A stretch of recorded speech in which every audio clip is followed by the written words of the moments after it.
Hi സുഹൃത്തുക്കളെ, welcome to XY പുതിയൊരു വീഡിയോയിലേക്ക് എല്ലാവർക്കും സ്വാഗതം. സുഹൃത്തുക്കൾ, ഇന്ന് നമ്മൾ കാണാൻ പോകുന്നത് മലപ്പുറം ജില്ലയിലെ രണ്ടാമത്തെ റീച്ചിലെ കാഴ്ചകളാട്ടോ.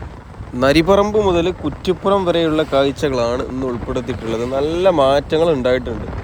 നല്ല മാറ്റങ്ങൾ എന്ന് പറഞ്ഞാൽ രണ്ടാമത്തെ റീച്ചിലാണ് ഇപ്പം തോന്നുന്നു ഒന്നും കൂടി പണി വേഗതയിൽ നടക്കുന്നത്. ഒന്നാമത്തെ റീച്ചിനെ അപേക്ഷിച്ചിട്ട് രണ്ടാമത്തെ റീച്ചാണ് ഇപ്പോൾ നല്ല വേഗതയിൽ പണി നടന്നുകൊണ്ടിരിക്കുന്നത്. ഇപ്പോൾ നമ്മൾ പോയിക്കൊണ്ടിരിക്കുന്നത് മലപ്പുറം ജില്ലയിലെ ഏറ്റവും വലിയ പാലം ചമ്രവട്ടം പാലത്തിൻ്റെ മുകളിലൂടെയാണ്. ഇപ്പോൾ ഇവിടെ കണ്ട ഒരു കാഴ്ച, കണ്ണിന് കുളിർമയേകുന്ന പ്രകൃതി രമണീയമായിട്ടുള്ള കാഴ്ച.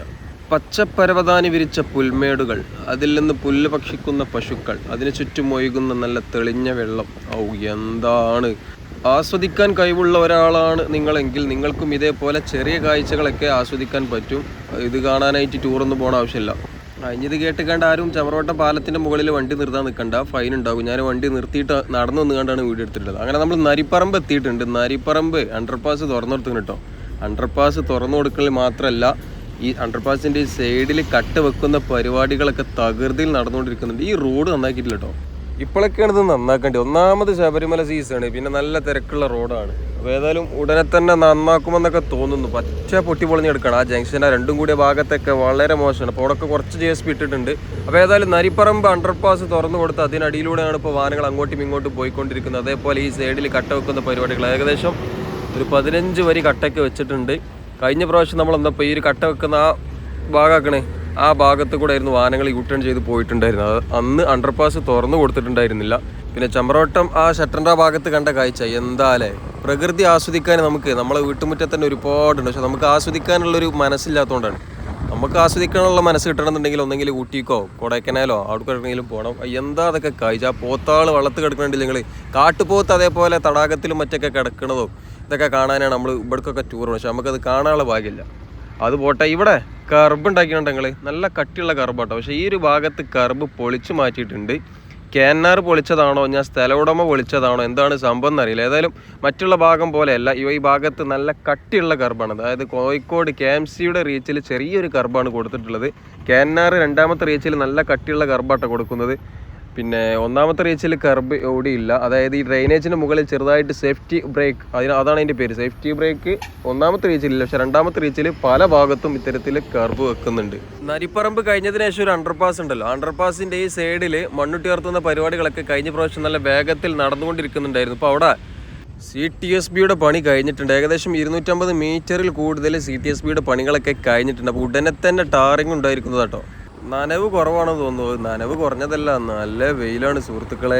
ഡിസംബറിൽ ഇങ്ങനെ, അപ്പം മാർച്ച് ഏപ്രിൽ ആ മാസമൊക്കെ ആകുമ്പോഴത്തേന് എന്താവും അവസ്ഥ.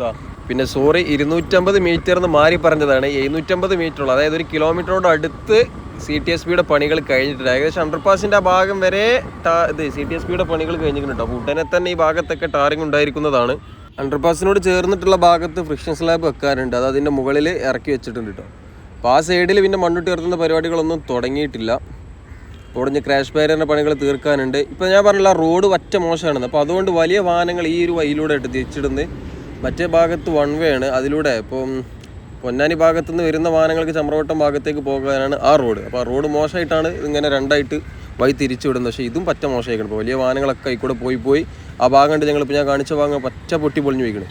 അപ്പോൾ ഈ ഭാഗത്ത് കട്ട വെക്കുന്ന പരിപാടികൾ തുടങ്ങിയിട്ടില്ല. അപ്പോൾ നമ്മൾ നരിപ്പറമ്പ് കണ്ടില്ലേ, നരിപ്പറമ്പ് കഴിഞ്ഞ പ്രാവശ്യം നമ്മൾ വീഡിയോ എടുക്കാൻ വന്നപ്പോൾ ഇതേ ഒരു അവസ്ഥയാണ്. അതായത് ഈ അണ്ടർപാസിൻ്റെ ഈ സൈഡിലൂടെ ആയിരുന്നു വാഹനങ്ങൾ അങ്ങോട്ടും ഇങ്ങോട്ടും യൂട്ടേൺ ചെയ്ത് പോയത്. ഒരു ഏകദേശം ഇത്രയും ഒരു 19 ദിവസം കൊണ്ടാണ് 15 വരി കട്ട വെക്കുന്ന പരിപാടികളൊക്കെ അവിടെ കഴിഞ്ഞിട്ടുള്ളത്. അപ്പോൾ വേഗത എന്ന് പറഞ്ഞാൽ ഒന്നാമത്തെ റീച്ചിനേക്കാൾ രണ്ടിപ്പോൾ ഏതപ്പോൾ ഉപമിക്കുക.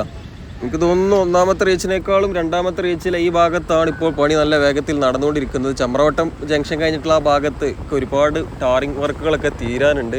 അപ്പോൾ അതെല്ലാം തീർത്ത് അടുത്ത ജൂലൈ ഡിസംബർ വരെ നീട്ടിയിരിക്കണമെന്ന് തോന്നുന്നു. അപ്പോൾ ഡിസംബർ ആകുമ്പോഴത്തേനൊക്കെ തീർത്ത് കൊടുക്കണ്ടേ. ഇവിടെ ചെറിയൊരു തോട് പോകുന്നുണ്ട്. അപ്പോൾ തോടിന് കുറുകെ വലിയ കട്ടിയിലുള്ള സ്ലാബൊക്കെ ഇട്ടിട്ടുണ്ട്. അപ്പോൾ ഇതിൻ്റെ മുകളിലൂടെ ചിലപ്പോൾ സർവീസ് റോഡ് വരാൻ ചാൻസ് ഉണ്ട്. ഇനി അങ്ങോട്ട് സർവീസ് റോഡ് ഇല്ലാത്ത ഭാഗമാണ് സുഹൃത്തുക്കളെ. കാരണം ഒരുപാട് ദൂരത്തിൽ ടാറിങ് ഒക്കെ കഴിഞ്ഞ ഒരു ഭാഗമാണ് ഇനി നമ്മൾ കാണാൻ പോകുന്നത്. ഇവിടെ സർവീസ് റോഡില്ല. അവസാന എൻഡിൽ സേഫ്റ്റി വാൾ അല്ലെങ്കിൽ സേഫ്റ്റി നെറ്റൊക്കെ വരുന്നതായിരിക്കും. സർവീസ് റോഡ് ഇല്ലാതെയാണ് ഇവിടെ കുറച്ച് ദൂരത്തിൽ ഏകദേശം 2 കിലോമീറ്ററിൽ കൂടുതൽ റോഡ് നിർമ്മിച്ചിരിക്കുന്നത്. കുറച്ചും കൂടി ഉണ്ടായിന് കേട്ടോ. അപ്പോൾ ആളുകൾ സമരം ചെയ്ത് അങ്ങനെ എന്തൊക്കെ ആക്കിയിട്ട് കുറച്ച് ദൂരം സർവീസ് റോഡ് അനുവദിച്ച് കൊടുത്തിട്ടുണ്ട്. ഈ റീച്ചിൽ 2-3 ഭാഗത്ത് സർവീസ് റോഡ് ഇല്ലാതെയാണ് റോഡ് നിർമ്മിച്ചിട്ടുള്ളത്. അപ്പോൾ അവിടെയൊക്കെ റെസിഡൻഷ്യൽ ഏരിയ ഇല്ല എന്ന് പറഞ്ഞിട്ട് പാടത്തു കൂടെയാണ് ഈ റോഡ് പോകുന്നത് കേട്ടോ. സ്ട്രെയിറ്റ് റോഡാണ്, പെട്ടെന്ന് പണികൾ തീർക്കാം. അപ്പോൾ അങ്ങനെ ആളുകളൊക്കെ പ്രശ്നം ഉണ്ടാക്കിയിട്ട് കുറച്ച് ഭാഗത്തൊക്കെ സർവീസ് റോഡ് നീട്ടി കൊടുത്തിട്ടുണ്ട്. റെസിഡൻഷ്യൽ ഏരിയ ഇല്ലാത്തവിടത്തൊക്കെ വിട്ടിക്കണം. അപ്പോൾ ഇവിടെ ക്രാഷ് ബാരിയർ, ഈ നടുവിലുള്ള ഡിവൈഡർ ഇതൊക്കെയാണ് ക്രാഷ് ബാരിയർ, അത് ചെറുതായിട്ട് ഹൈറ്റ് കമ്മി കേട്ടോ. കാരണം ഒന്നാമത്തെ റീച്ചിലും പിന്നീട് അങ്ങോട്ടുള്ള റീച്ചുകളിലൊക്കെ നടുവിലുള്ള ക്രാഷ് ബാരിയർ സാധാരണ ULC KNR ഒന്നാമത്തെ റീച്ചിലൊക്കെ വെക്കുന്ന പോലത്തെ ക്രാഷ് ബാരിയറാണ്. പക്ഷേ ഇവിടെ മാത്രം നടുവിലുള്ള ക്രാഷ് ബാരിയറിന് ഹൈറ്റ് കമ്മിയുണ്ട്. അപ്പോൾ ഇവിടെയുള്ള ആളുകൾക്ക് അത് മനസ്സിലാക്കാൻ സാധിക്കും. ഇതിലൂടെ സഞ്ചരിച്ച ആളുകൾക്കൊക്കെ ഇവിടെയൊക്കെ വാളിൻ്റെ പണികൾ കഴിഞ്ഞു കേട്ടോ. അപ്പോൾ ഫട്ടാഫട്ട് പണി തീർക്കാനുള്ള പുറപ്പാടിലാണ്. ഇത് ഏതാണെന്ന് ഏരിയ നിങ്ങൾക്ക് മനസ്സിലായില്ലേ? കഴിഞ്ഞ പ്രാവശ്യം നമ്മൾ വന്നപ്പോൾ ഇവിടെ വൈകുന്നേര കച്ചവടക്കാരെ തിരക്കൊക്കെ ഉണ്ടായിരുന്നു. ഇപ്പോൾ കണ്ടില്ല ഞങ്ങൾ ഈ സൈഡിൽ വലത് ഭാഗത്ത് കട്ട വെച്ച് മണ്ണുയർത്തുന്ന പരിപാടികൾ ഏകദേശം പകുതി ഭാഗം കഴിഞ്ഞിട്ടുണ്ട്. ഈ സൈഡിൽ കട്ട വെക്കുന്ന പരിപാടികൾ തുടങ്ങിയിട്ടുണ്ട്. നിലവിലുള്ള റോഡിലൂടെ തന്നെയാണ് ഇപ്പോഴും കുറ്റിപ്പുറം ഭാഗത്തേക്കുള്ള വാഹനങ്ങൾ പോകുന്നത്. അയിങ്കലം ഭാഗമായിട്ടത്, അയിങ്കലം അണ്ടർപാസ് ഒക്കെ തുറന്നു കൊടുത്തു. അയിങ്കലം അണ്ടർപാസ് നല്ല വലുപ്പമുള്ള അണ്ടർപാസ് കേട്ടോ. ഗഡർ വെച്ച് അതിന് മുകളിൽ കോൺക്രീറ്റ് ചെയ്യുന്ന പരിപാടികളൊക്കെ കഴിഞ്ഞിട്ടുണ്ട്. പക്ഷേ അണ്ടർപാസിൻ്റെ അടിയിൽ ടാറിങ്ങിൻ്റെ പരിപാടികളൊന്നും കഴിഞ്ഞിട്ടില്ല കേട്ടോ. നിലവിലുള്ള റോഡാക്കണേ അതും കൂടെയാണ് ഇപ്പോൾ വാഹനങ്ങൾ അങ്ങോട്ടും ഇങ്ങോട്ടും പോകുന്നത്. വലിയ അണ്ടർപാസാണ്, നല്ല വലിപ്പമുള്ള അണ്ടർപാസാണ്. ഈ റീച്ചിൽ ഇതേപോലെ ഒരു അണ്ടർപാസ് കൂടി ഉണ്ട്. എന്താ ആനപ്പടി പറഞ്ഞ സ്ഥലത്ത്. അപ്പോൾ ഏതായാലും അയിങ്കലം ഭാഗത്തൊക്കെ നല്ല മാറ്റങ്ങൾ ഉണ്ടായിട്ടുണ്ട്. ഇവിടുത്തെ വൈകുന്നേരത്തെ കച്ചവടങ്ങളൊക്കെ എങ്ങോട്ടാ പോയി? റോഡ് സൈഡിൽ ഉണ്ടായിരുന്നില്ല കുറേ കാലം മുമ്പൊക്കെ. ഇപ്പം അങ്ങോട്ടാ പോയിക്കണ അറിയില്ല. ചെറുതായിട്ട് ക്ലിയർ കമ്മി ഉണ്ടാകും. സൂര്യനും ക്യാമറയും നേർക്ക് നേർ നോക്കുമ്പോൾ എന്തായാലും ബ്രൈറ്റ്നസ്സിൽ ഒരു വ്യത്യാസം വരും. അപ്പോൾ ആ ഭാഗം ഏതാണെന്ന് വെച്ചാൽ അയിങ്കലം കഴിഞ്ഞതിന് ശേഷം ഒരുപാട് ദൂരത്തിൽ ടാറിങ് വർക്കുകളൊക്കെ കഴിഞ്ഞിട്ടുണ്ടായിരുന്നു. കുറച്ച് ഭാഗം കട്ട വെക്കുന്ന ഭാഗത്ത് പിന്നെ മണ്ണിട്ട് ഉയർത്തുന്ന പരിപാടികൾ ഇപ്പോൾ നടന്നുകൊണ്ടിരിക്കുന്നത്. അതൊക്കെ നല്ല വേഗത്തിലാണ് നടന്നുകൊണ്ടിരിക്കുന്നത്. ഇവിടെ പിന്നെ ഒരുപാട് ഫ്രിക്ഷൻ സ്ലാബ് ഇറക്കി വെച്ചിട്ടുണ്ട്. ഇവിടെയൊക്കെ ടാറിങ് കഴിഞ്ഞ ഭാഗം കേട്ടോ. സർവീസ് റോഡിലൂടെയാണ് ഇപ്പോൾ കുറ്റിപ്പുറം ഭാഗത്തേക്കുള്ള വാഹനങ്ങൾ പോകുന്നത്. ആ സൈഡിൽ കൂടെ പോകുന്നതും സർവീസ് കൂടെ, അതായത് പൊന്നാനി ഭാഗത്തേക്ക് പോകുന്നതും സർവീസ് റോഡും കൂടെ തന്നെയാണ്.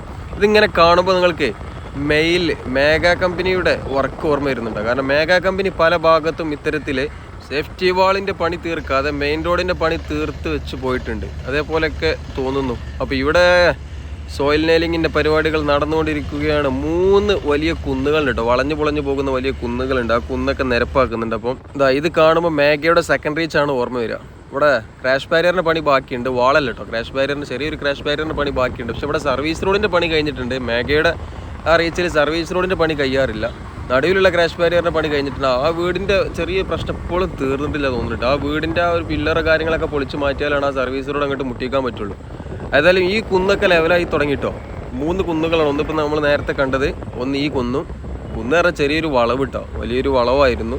അപ്പോൾ ആ ഈ 3 വളവും കൂടി ഇല്ലാന്നുണ്ടെങ്കിൽ എന്തോ ഒരു സുഖമാണ് ഇതിലൂടെ പോകാനറിയാം. കാരണം സ്ട്രെയിറ്റ് റോഡാണ്. ഈ സൈഡിൽ ഫുള്ള് ഫ്രിക്ഷൻ സ്ലാബ് ഇറക്കിയിട്ടുണ്ട്. അപ്പോൾ പ്രീകാസ്റ്റിംഗ് കഴിഞ്ഞതൊക്കെ ഇവിടെ കൊണ്ടുവന്ന് ഇറക്കിയിരിക്കുകയാണ്. പിന്നെ നമുക്കൊരു വിചാരമുണ്ട്, ഈ നല്ല ടോളുള്ള റോഡ് വരുമ്പോൾ ആളുകൾ ടോൾ കൊടുക്കാതെ സർവീസ് റോഡിലൂടെ പോകൂല. ആരെങ്കിലും ഇപ്പോൾ ഇതേപോലെ ഈ ടോളൊക്കെ കൊടുത്തുകൊണ്ട് വലിയ റോഡ് കൂടെ പോകുമ്പോൾ സർവീസ് റോഡിലൂടെ പോയാലും അവിടെ എത്തൂലെന്ന്. ചെറിയൊരു ഉദാഹരണം ഞാൻ പറഞ്ഞുതരാം. ഉദാഹരണമല്ല, ഇപ്പം നടന്നുകൊണ്ടിരിക്കുന്ന ഒരു കാര്യം. അതായത് നമ്മളിപ്പോൾ എറണാകുളത്തേക്ക് പോകാൻ നമുക്ക് നാഷണൽ ഹൈവേ, ഈ പൊന്നാനി ഭാഗത്ത് കൂടെയുള്ള നാഷണൽ ഹൈവേ, ഈ പൊന്നാനി ചാവക്കാട് വഴിയിലുള്ള നാഷണൽ ഹൈവേ ഇപ്പോൾ പറഞ്ഞു കേട്ടോ. ആദ്യം ഇവിടുത്തെ കാര്യം ഒന്ന് ക്ലിയർ ആക്കണം. മറ്റേത് അത് പറയാൻ മറക്കും. നമ്മൾ ഔട്ട് ഓഫ് സിലബസ് പറയുമ്പോൾ ഈ നാഷണൽ ഹൈവേൻ്റെ അപ്ഡേറ്റ് പറയാൻ മറക്കും. ഇപ്പോൾ റെഡിയാക്കി തരാം. അപ്പോൾ ഇവിടെ എന്താ വെച്ചാൽ ഈ 3ാമത്തെ കുന്നിൻ്റെ ഭാഗത്ത് സോയിൽ നെയിലിങ്ങിൻ്റെയും ഷോർട്ട് കട്ടിങ്ങിൻ്റെയും പരിപാടികളൊക്കെ കഴിഞ്ഞ് ഇവിടെ സൈഡിലുള്ള ക്രാഷ് ബാരിയറിൻ്റെ പണികൾ വരെ തീർന്ന് അതിൽ പ്രൈമർ അടിച്ചിട്ടുണ്ട്. പുട്ടിയിട്ടിട്ടില്ല. മറ്റേ ഊരാളുങ്കലാണ് പുട്ടിയിടുന്നത്. ഇവിടെ പുട്ടിയിട്ടിട്ടില്ല, പ്രൈമർ അടിച്ചിട്ടുണ്ട്. അപ്പോൾ ഇവിടെ ഞാൻ ഇപ്പം ഇങ്ങോട്ട് വരാനുള്ള കാരണം എന്താ വെച്ചാൽ ഇവിടെ സർവീസ് റോഡ് കണ്ടെങ്കിൽ സർവീസ് റോഡ് തീരെ വീതി ഇല്ലാത്തതുപോലെയാണ് നമുക്ക് തോന്നുന്നത്. ഇനി ഈ മണ്ണെടുക്കുന്നതിൻ്റെ ബുദ്ധിമുട്ടുള്ളത് കൊണ്ട് അല്ലെങ്കിൽ മണ്ണ് ഇടിഞ്ഞാടുന്നുള്ള പേടിയുള്ളതുകൊണ്ട് എന്താണെന്ന് അറിയില്ല, ഇവിടുത്തെ സർവീസ് റോഡ് തീരെ വീതിയില്ലാത്ത പോലെയാണ് നമുക്ക് തോന്നുന്നത്. അപ്പോൾ ഇതിൻ്റെ വീതി എത്ര എന്ന് അളന്ന് നിങ്ങളെ കാണിച്ചിട്ട് ഇനി അടുത്ത കാര്യത്തിലേക്ക് കടക്കുന്നുള്ളൂ. അപ്പോൾ ഈ ഭാഗത്ത് നിൽക്കുമ്പോൾ നല്ല തണുപ്പുണ്ട് കേട്ടോ. എന്താണെന്നറിയില്ല, മറ്റുള്ള ഭാഗം പോലെ ഒന്നല്ല. നല്ല വെയിൽ കൊണ്ട് വന്നതുകൊണ്ടാണോ എന്താണ് സംഭവം എന്നറിയില്ല, നല്ല തണുപ്പുണ്ട് ഇവിടെ. ഇത് കിണറാണെന്ന് തോന്നുന്നുണ്ടത്, കിണർ തന്നെ ആയിരിക്കും. ആ പൊക്കറങ്ങട്ട് അടച്ചിട്ടുണ്ട്. അപ്പോൾ ഇത്തരത്തിൽ കമ്പിയൊക്കെ വെച്ചിട്ടാണ് ഷോർട്ട് കട്ടിങ്ങിൻ്റെ പരിപാടികളൊക്കെ ചെയ്യുക. ഇത് കിണർ തന്നെയാണ് തോന്നുന്നത് കേട്ടോ. ഇവിടെ ഈ കുന്നിനോട് അടുപ്പിച്ചിട്ടാണ് ഡ്രെയിനേജ് നിർമ്മിച്ചിട്ടുള്ളത്. അപ്പോൾ ഈ ഡ്രെയിനേജും സർവീസ് റോഡ്, അതായത് ഡ്രെയിനേജ് വിട്ടിന് ശേഷം ഒരു 4.5 മീറ്ററാണ് സർവീസ് റോഡിന് വേണ്ടത്. ഇവിടെ സർവീസ് റോഡും ഡ്രെയിനേജും ഒക്കെ ഒരുമിച്ച് കൂട്ടിയാലും 4 മീറ്റർ തികയില്ല. അപ്പോൾ ഏതായാലും ഒന്ന് അളന്ന് നിങ്ങളെ കാണിച്ചിട്ടെന്നെ കാര്യം. ഈ സർവീസ് റോഡിൻ്റെ ഈ ക്രാഷ് ബാരിയർ ഇതൊക്കെ ഇവിടെ മുതൽ ഈ ഷോർട്ട് കട്ടിങ് കഴിഞ്ഞ ഭാഗം വരെ 4.3 3 മീറ്ററാണ് നീളം. അതായത് ഈ ഡ്രെയിനേജൊക്കെ അടക്കമുള്ള നീളം കേട്ടോ. ഇവിടെ എന്തുകൊണ്ടാണ് ഇങ്ങനെ നിർമ്മിച്ചതെന്ന് അറിയില്ല. എനിക്കൊന്നിന് ഈ കുന്ന് അധികം നിരപ്പാക്കുമ്പോൾ എന്തെങ്കിലും പ്രശ്നം ഉണ്ടാവും, അല്ലെങ്കിൽ മുകളിലെ വീടുകൾക്ക് ഭീഷണി ഉള്ളത് കൊണ്ട് എന്താണ് സംഭവം എന്നറിയില്ല. ഏതായാലും 4.3 മീറ്ററാണ് ഇവിടെ ഡ്രെയിനേജും സർവീസ് റോഡൊക്കെ അടക്കമുള്ള വീതി. മറ്റുള്ള ഭാഗത്തൊക്കെ ഡ്രെയിനേജും സർവീസ് റോഡൊക്കെ അടക്കം 7 മീറ്റർ ഉണ്ട് കേട്ടോ. അതായത് അതിൽ കർബൊക്കെ പെടും. കർബല്ല കേട്ടോ, കാപ്പ്. 6 സൈലൻ്റ് ആണ് കാപ്പ്. അപ്പോൾ ഈ ഭാഗത്ത് മാത്രമാണ് 4.3 മീറ്റർ. അതിൽ 4 കൂട്ടിക്കോളി. 3 മീറ്റർ പറഞ്ഞാൽ ചിലപ്പോൾ അങ്ങോട്ടും ഇങ്ങോട്ടൊക്കെ ഉണ്ടാവും. അപ്പം 4 മീറ്റർ മാത്രമാണ് ഈ ഭാഗത്ത് സർവീസ് റോഡിൻ്റെ വീതി. മറ്റുള്ള ഭാഗത്തൊക്കെ ഇത്തരത്തിലുണ്ടോയെന്ന് എനിക്കറിയില്ല. അപ്പോൾ ഏതായാലും ഈ ഭാഗത്ത് ഒന്നാമത്തെ റീച്ചിൽ ഇതേപോലെ എവിടെയില്ല. രണ്ടാമത്തെ റീച്ചിൽ ഈ ഭാഗത്ത് മാത്രമാണ് സർവീസ് റോഡ് വീതി കുറവായിട്ടുള്ളത്. അപ്പോൾ ഇതാണ് മൂന്നാമത്തെ കുന്ന്. മൂന്നാമത്തെ കുന്നിൻ്റെ അവിടുത്തെ പണികളൊക്കെ കഴിഞ്ഞ്, പിന്നെ അത് പറയാൻ വിട്ടു. അവിടെ പകുതി ഭാഗം ടാറിങ് കഴിഞ്ഞിരിക്കണം കേട്ടോ.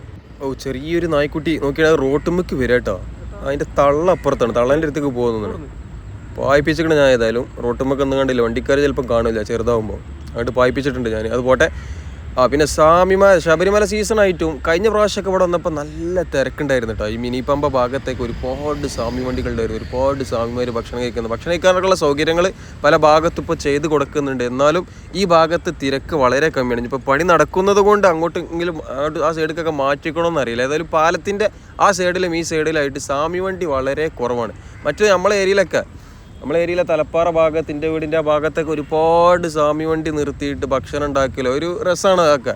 അപ്പോൾ അതൊന്നും കാണാനില്ല. പിന്നെ ഈ റോഡ് പണി നടക്കുന്നതുകൊണ്ടാണ് എന്താണ് സംഭവം അറിയില്ല. അത്തരത്തിലുള്ള കാഴ്ചകളൊക്കെ ചിലപ്പോൾ നമുക്ക് കാണാൻ പറ്റിയെന്ന് വരില്ല. അതൊക്കെ ഇനി ഉണ്ടാവില്ല കേട്ടോ. അതൊക്കെ കഴിഞ്ഞ വർഷത്തോട് കൂടിയിട്ട് അവസാനിച്ചു എന്ന് തോന്നുന്നു. ഏതായാലും ഈ ഒരു കൊല്ലം നമ്മളെ ഏരിയയിലൊന്നും ആരും ഭക്ഷണം പാകം ചെയ്യുന്ന കാഴ്ചകളൊന്നും കണ്ടിട്ടില്ല. ഒന്നാമത് റോഡ് പണീൻ്റെ അതായിരിക്കും. അന്നൊക്കെ പറഞ്ഞാൽ ഒരുപാട് സ്ഥലം ഉണ്ടല്ലോ റോഡിൻ്റെ സൈഡിൽ. ഇത് കൊളക്കോയികളാട്ടോ. കുറച്ച് അങ്ങോട്ട് പാറും, ഈ ഇതുമേലൊന്നും ഇരിക്കും, പിന്നെയും പാറും. എന്താണ് സംഭവം എന്നറിയില്ല. അപ്പോൾ അവിടെ നിന്ന് ഇരുന്നിട്ടാ അതേപോലെ വീണ്ടും പൊന്തും. ഇത് സാധാ കാക്കകളല്ല കേട്ടോ, കൊളക്കൊക്ക് എന്നൊക്കെ പറയില്ല, ആ സാധനമാണ്. അതായത് നല്ല ഭംഗിയുണ്ട്, നീലാകാശം ആയതുകൊണ്ട്. പിന്നെ അത് പോട്ടെ, കുറ്റിപ്പുറം പാലത്തിൻ്റെ പണികളൊക്കെ വേഗത്തിൽ എന്ന് പറഞ്ഞാൽ എത്രത്തോളം വേഗത്തിൽ തീർക്കാൻ പറ്റുമോ അതേ ഇതിൽ തീർത്തിട്ടുണ്ട്. കാരണം ആ ഒരു ഗിയറിൽ മാറ്റം വന്നിട്ടില്ല. ആ ഒരു ഹൈ ഗിയറിലാണെന്നുണ്ടെങ്കിൽ ഹൈ ഗിയർ തന്നെ. ആ പണിയിലൊരു ലാഗോ കാര്യങ്ങളോ ഒന്നും വന്നിട്ടില്ല. അതുകൊണ്ട് എന്തായി പെട്ടെന്ന് പണികൾ തീർക്കാൻ പറ്റി. അടുത്ത മാർച്ചോട് കൂടിയിട്ട് പാലം തുറന്ന് കൊടുക്കും എന്ന് മനോരമ പത്രത്തിൽ ഞാൻ കണ്ടിരുന്നു. ഉള്ളതാണോ എന്താണെന്ന് അറിയില്ല. ഏതായാലും കുറ്റിപ്പുറം പാലത്തിൻ്റെ കോൺക്രീറ്റ് പണികളൊക്കെ തീർന്നിട്ടുണ്ട്. ഇനി ക്രാഷ് ബാരിയറിൻ്റെ പണികൾ, നടുവിലും സൈഡിലുള്ള ക്രാഷ് ബാരിയറിൻ്റെ പണികൾ മാത്രമാണ് ബാക്കിയുള്ളത്. ഒരു 2 കൊല്ലം മുമ്പ് വരെ ഈ ഭാഗമൊക്കെ ഈ ശബരിമല സീസണിൽ നല്ല തിരക്കുള്ളൊരു സ്ഥലമാണ്. ഇപ്പോൾ കണ്ടോ ഒഴിഞ്ഞ് കിടക്കുന്നു. ഭാരതപ്പുഴ ഒന്നായിട്ട് ഉണങ്ങിപ്പോയിട്ടുണ്ട്. അപ്പോൾ ഏതായാലും ഭാരതപ്പുഴയിലെ പണികൾ ഒക്കെ തീർന്നിട്ടുണ്ട്. കഴിഞ്ഞ പ്രാവശ്യം അവസാനം നമ്മൾ എന്ന വീഡിയോ എടുത്തു ഒരു 1.5 മാസം മുമ്പ്. അതിന് മുമ്പ് നമ്മൾ വന്നപ്പോൾ ഇവിടെ നല്ല മഴ പെയ്തിരുന്നു. അന്ന് ഇവിടുത്തെ വീഡിയോ എടുക്കാൻ എന്തോ ഒരു ഭംഗി തന്നെയായിരുന്നു. ആ ഒരു കുറച്ച് ക്ലിപ്പിൻ്റെ ഫോണിൽ ഇപ്പോഴും ഉണ്ടായിരുന്നു. അത് ഞാൻ ഇതിൽ വീണ്ടും ആഡ് ചെയ്തിട്ടുണ്ട്. ഈ ഒരു കാഴ്ച വല്ലാത്തൊരു കാഴ്ചയുണ്ട്. കാരണം ആ ഒരു അത്രയും വലിയൊരു പുഴയല്ല. ആ പുഴയിലിങ്ങനെ മഴത്തുള്ളി വന്ന് വീഴുമ്പോഴുള്ള ശബ്ദവും, എല്ലാ പുഴയിലും മഴത്തുള്ളി വീഴുമ്പോൾ നല്ല ശബ്ദം തന്നെയാണ്. ആ ഒരു മനോഹരത. പിന്നെ ആ ദൂരത്തേക്ക് നോക്കുമ്പോൾ ഒന്നും കാണാൻ പറ്റണില്ലല്ലോ. ഏകദേശം 3 മാസം മുമ്പുള്ള കാഴ്ച കേട്ടോ. ഇതിങ്ങനെ കാണുമ്പോൾ എന്തൊക്കെയോ ഓർമ്മകളൊക്കെ ഇങ്ങനെ വരിക. അന്ന് ഈ കുറ്റിപ്പുറം ഭാഗത്തൊക്കെ വീഡിയോ എടുക്കാൻ വരുമ്പോൾ കുറ്റിപ്പുറം പാലത്തിൻ്റെ വീഡിയോ തന്നെ ഒരു 10 മിനിറ്റുള്ളൊരു വീഡിയോ ഉണ്ടായിരുന്നു. അങ്ങനെയൊക്കെയാണ് ചെയ്തിരുന്നത്. ഇപ്പോൾ കണ്ട കുറ്റിപ്പുറം പാലത്തിൻ്റെ പണി കഴിഞ്ഞപ്പോൾ വീഡിയോൻ്റെ ലെങ്ത്തും കുറഞ്ഞു. ആകെ ഒരു മിനിറ്റോ 2 മിനിറ്റോ കുറ്റിപ്പുറം പാലത്തിൻ്റെ വീഡിയോ പറഞ്ഞു തീർന്നു. കുറ്റിപ്പുറം പാലത്തിൻ്റെ പണി കഴിഞ്ഞതുകൊണ്ടാണ്. അതേപോലെ തന്നെയാണ് പല ഭാഗത്തും പണി കഴിഞ്ഞാൽ പിന്നെ വീഡിയോ ചെയ്യേണ്ട ആവശ്യമില്ലല്ലോ. NH-66 പണി നടക്കുന്നതിൽ വെച്ച് ഏറ്റവും റെക്കോർഡ് വേഗത്തിൽ പണി കഴിഞ്ഞ പാലം ഏതാണെന്ന് വെച്ചാൽ ഈ ഒരൊറ്റ പാലമായിരിക്കും കേട്ടോ. KNR കമ്പനി ചെയ്യുന്ന കുറ്റിപ്പുറം പാലം. നല്ല വേഗത്തിലാണ് പണികൾ നടന്നിട്ടുള്ളത്. ഹൈഡ്രോളിക് പെയിലിംഗ് മെഷീൻ ഉപയോഗിച്ചിട്ടാണ് പെയിലിംഗ് ഒക്കെ നടത്തിയിട്ടുള്ളത്. അതേപോലെ ഈ പുഴയിൽ അധികം വെള്ളമില്ലാത്തതുകൊണ്ട് നല്ല സുഖമാണ്, പെട്ടെന്ന് പണികൾ തീർക്കല്ലോ. മറ്റുള്ള ഈ കുപ്പം പോയ അതേപോലെ തേജസ്വിനി പോയ ഇവിടെയൊക്കെ ഏത് സമയത്തും പോയാലും നല്ല വെള്ളം. അതെന്താ അറിയില്ല, കാസർഗോഡും കണ്ണൂരിലുള്ള ചില പുഴയിലൊക്കെ ഏത് സമയത്തും നല്ല വെള്ളം. ആ കുപ്പം പുഴയിലൊക്കെ ഇനി മെയിൽ പോയാലും ജൂണിൽ പോയാലും ആ പുഴയിൽ അതേമാതിരി വെള്ളം ഉണ്ടാവും. നമ്മളെ ജില്ലയിലൊന്നും അത്തരത്തിലുള്ള ഒരു പുഴയില്ല. കുറ്റിപ്പുറം പാലത്തിൽ അവസാന സ്പാനിടയിലുള്ള കോൺക്രീറ്റും കഴിഞ്ഞിട്ടുണ്ട് കേട്ടോ. അതായത് ബീം വെച്ചിട്ടുള്ളതല്ല, സാധാ കോൺക്രീറ്റ് ആണ് ഇവിടെ ചെയ്യുന്നത്. പിന്നെ അവിടെ ഒരു കൾവേട്ടിൻ്റെ പണി നടക്കുന്നുണ്ട്. അതുകൂടി കഴിഞ്ഞിക്കാന്നുണ്ടെങ്കിൽ പാലത്തിൻ്റെ അപ്രോച്ച് റോഡിൻ്റെ വർക്കുകളൊക്കെ തുടങ്ങുന്നതായിരിക്കും. ഇവിടെ ഒരു സ്വാമി വണ്ടി കണ്ടു കേട്ടോ. അപ്പോൾ നേരത്തെ ഞാൻ പറയാൻ ഉദ്ദേശിച്ച കാര്യം എന്താണെന്ന് വെച്ചാൽ ഈ NH-66 ഇപ്പോൾ ഈ കുറ്റിപ്പുറം കഴിഞ്ഞിക്കാന്നുണ്ടെങ്കിൽ ചമരോട്ടം ജംഗ്ഷന് ചാവക്കാട് വഴി ഇങ്ങനെ തൃശ്ശൂർ ജില്ലയിൽ കൂടെ എറണാകുളം അങ്ങനെ പോകല്ലേ. അപ്പോൾ നമ്മൾ ഈ മലപ്പുറം ജില്ലയിൽ നിന്ന് തിരൂരങ്ങാടി അല്ലെങ്കിൽ കോട്ടക്കൽ ചേളാരി ഭാഗത്തുള്ള ഒരാൾ എറണാകുളത്ത് പോകുകയെന്നുണ്ടെങ്കിൽ നമ്മൾ ഈ കൂടെ പോലെ നമ്മൾ കുറ്റിപ്പുറം പാലം കഴിഞ്ഞതിന് ശേഷം നേരെ ഇടത്തോട്ട് പിടിച്ചിട്ട് ചങ്ങരക്കുളം എടപ്പാള ഭാഗത്ത് കൂടെ NH 544 കയറും. നേരെ മറിച്ച് നമ്മൾ നേരെ NH 66 നേരെ ഈ ചമ്രവട്ടം ജംഗ്ഷന് പിന്നെ ചാവക്കാടാണ്ട് കഴിഞ്ഞിരിക്കാന്നുണ്ടെങ്കിൽ പിന്നെ ചെറിയ റോഡാണ്, നല്ല ബ്ലോക്കും ഉണ്ട്, പിന്നെ ചെറിയ റോഡാണ്. തലശ്ശേരി മാഹി ആ ഭാഗത്തുള്ള റോഡുണ്ടല്ലോ, അതിനേക്കാളേറെ വീതി കുറവുള്ള റോഡൊക്കെ ഉണ്ട് തൃശ്ശൂർ ജില്ലയിൽ NH 66. അപ്പോൾ ഈ ടോൾ കൊടുക്കേണ്ടി വിചാരിച്ചുകൊണ്ട് ആരെങ്കിലും ചെറിയ റോഡ് കൂടെ ബ്ലോക്കിൽ പെട്ടുകൊണ്ട് ആരെങ്കിലും പോകുന്നുണ്ടോ? ഈ കുറ്റിപ്പുറം ഭാഗത്ത് നിന്ന് സംസ്ഥാന പാതയിലൂടെ എടപ്പാൾ ചങ്ങരക്കുളം ഭാഗത്തേക്ക് ഇങ്ങനെ പോയിട്ട് 554 കയറിക്കാന്നുണ്ടെങ്കിൽ നേരെ ഒരേറ്റ ചവിട്ടാണ്. അപ്പോൾ എല്ലാവരും ആ റോഡ് നല്ല റോഡ് പ്രതീക്ഷിക്കാണ്ട് ടോളാണെങ്കിൽ ടോൾ കൊടുത്തിട്ടേ പോകാൻ ശ്രമിക്കുകയുള്ളൂ. ഞാനത് പറഞ്ഞപ്പോൾ അങ്ങനെ പറഞ്ഞു പോയതാട്ടോ. അങ്ങനെ കുറ്റിപ്പുറം മേൽപ്പാലത്തിൻ്റെ മുകളിൽ ഗർഡർ വെക്കുന്ന പരിപാടികളൊക്കെ കഴിഞ്ഞിട്ടുണ്ട് സുഹൃത്തുക്കളെ. ഗർഡർ വെക്കുന്ന പരിപാടികളൊക്കെ പെട്ടെന്നാണ് തീർത്തിട്ടുള്ളത്. അപ്പോൾ ഉടനെ തന്നെ ഇതിന് മുകളിൽ ഷട്ടറിങ്ങിൻ്റെ പരിപാടികളൊക്കെ കഴിഞ്ഞ് കോൺക്രീറ്റ് ചെയ്യുന്നതായിരിക്കും. കുറ്റിപ്പുറം ടൗൺ തിരൂർ ഭാഗത്തേക്ക് പോകാൻ വേണ്ടിയിട്ടുള്ളൊരു മേൽപ്പാലമാണ്. അപ്പോൾ മേൽപ്പാലത്തിൽ 3 സ്പാനായിട്ടുള്ളത്. 3 സ്പാനിടയിലും ഗർഡർ വെക്കുന്ന പരിപാടികളൊക്കെ കഴിഞ്ഞിട്ടുണ്ട്. പിന്നെ ഈ കുറ്റിപ്പുറം പാലത്തിൻ്റെ, അതായത് ഈ മേൽപ്പാലത്തിൻ്റെ പൈലോഡ് ടെസ്റ്റ് ചെയ്യുന്ന വീഡിയോ നമ്മൾ മുമ്പ് അപ്ലോഡ് ചെയ്തിട്ടുണ്ടായിരുന്നു. അതൊക്കെ നമുക്ക് ഓർമ്മ ഉണ്ടാവും. അപ്പോൾ ഏതായാലും ഈ ഒരു വീഡിയോ ഞാനിവിടെ വെച്ച് സമാപനം കുറിക്കുകയാണ്. അപ്പോൾ വീഡിയോ ഇഷ്ടപ്പെട്ട് കാണുന്നുണ്ടെങ്കിൽ ലൈക്ക് ചെയ്തൊക്കെയുണ്ട്. പിന്നെ ചാനൽ സബ്സ്ക്രൈബ് ചെയ്യാത്തവരൊക്കെ ഒന്ന് സബ്സ്ക്രൈബ് ചെയ്യുക. അപ്പോൾ മറ്റൊരു വീഡിയോയുമായിട്ട് ഉടനെ തന്നെ കാണാം. Thanks for watching. X vibes. See you again. Bye by.